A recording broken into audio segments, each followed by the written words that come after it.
Was he going to swear there? But no, he's a great guy, and could you please welcome our first speaker, Mr. Kenny Clark.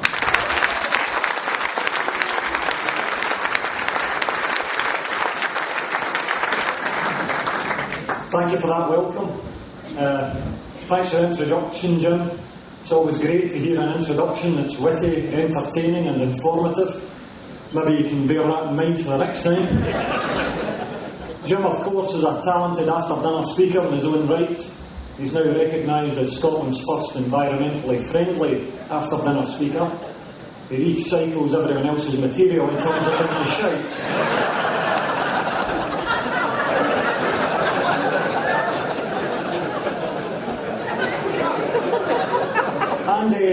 Andy asked me earlier if I get nervous on these occasions. I've got to confess I've not been this nervous since I played in a celebrity charity match at centre half. Justin Fashion, who was playing sweeper and promised he would cover my ass the whole game.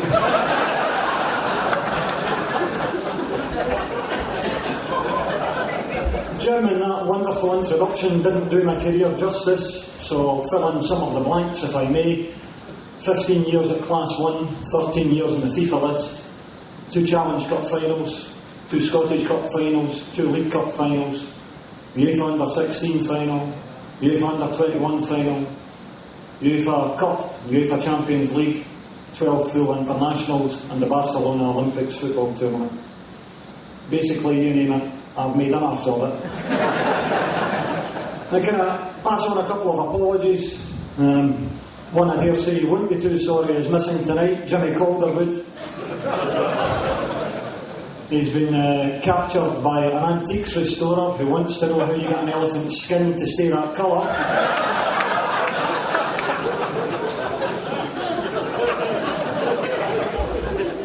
And there's a boy, Pete, from Big Brother, the winner of Big Brother. He should have been here.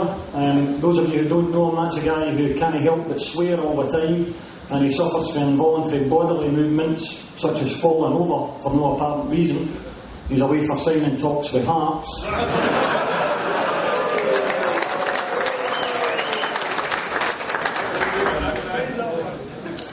And Dick Campbell, Dick sends his apologies. He's currently in custody at Dunfermline Police Office. The Irish CID took him in earlier. They figure that if he's got Shergar's teeth, he must know where the rest of the body is.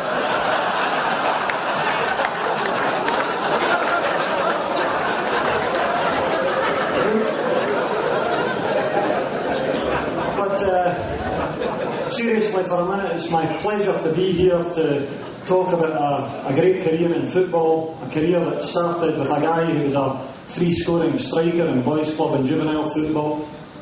He was also someone who excelled academically, you may not know that, 8 O grades and 6 hires, and the object of lust for every member of the girls' school hockey team. But I suppose you don't want to hear about me all night. So I'll talk a wee bit about Andy. Oh, sorry, Andrew. I should know his proper name. I've written it down often enough. Somebody said earlier he's certainly on his road to being a Pars legend if he isn't already. And I think that's because everyone recognises that he gives absolutely everything for the cause.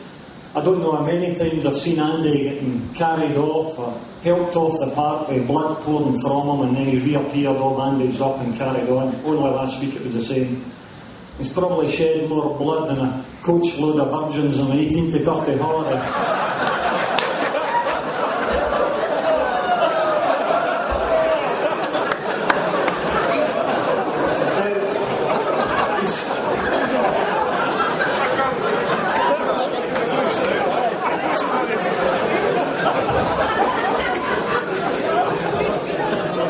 He's immensely popular with the fans, of course, and a large part of that is the determination he shows. I think always giving 110%, as Jim mentioned.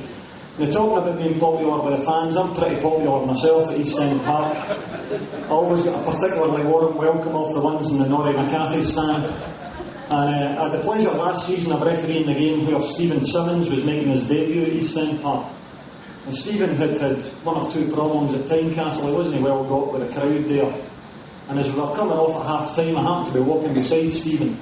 and the Norrie McCarthy fans were giving me my usual welcome. They always ask about my family, the whereabouts of my father. A lot of them seem to know my wife.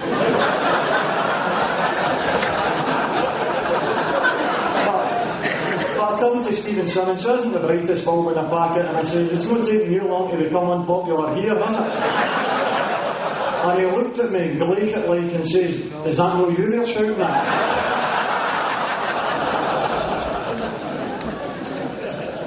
Andy, of course, has given years of sterling service to Dunfermline. There was a wee gap where he decided that he needed a bigger platform, a better platform for his skills. He thought he would go in search of glory, search of medals. He went to Bradford. He'd obviously got a taste for the bright lights when he went to Stockport on loan a couple of years earlier. But it didn't take him long to see sense, and he came back north. Well, I say he saw sense, he went to Dundee. The only town in Scotland where the seagulls fly upside down because there's nothing worth crapping on.